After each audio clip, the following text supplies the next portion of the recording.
the issue of half-hearted attempt made by BJP leaders in Panji to get smart city approved, which ultimately led to the total failure of the BJP leaders' failure in getting smart city for Panji approved. This was initially because there was no basic instinct to get a smart city. You have to have an instinct, a knowledge, a plan to demand and get smart city.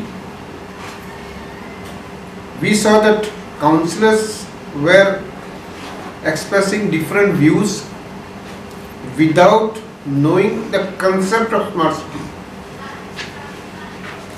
And most important thing which I would like to say today is this: I doubt whether the previous representative of Panji, Mr. Manohar Parrikar, really wanted to have smart city for Panji. This was because he did not want Panji to get smart city in the absence of his leadership. Today he is not a leader of Panji, he does not represent Panji, and therefore he was not keen in getting smart city status for Panji.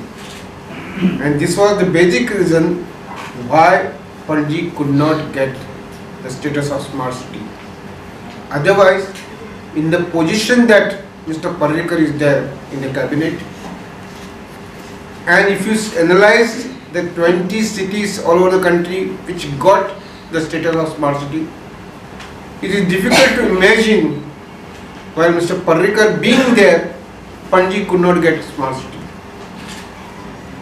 Therefore, I am of the opinion, and I feel strongly, that Parrikar himself did not want Panji to get smart city status.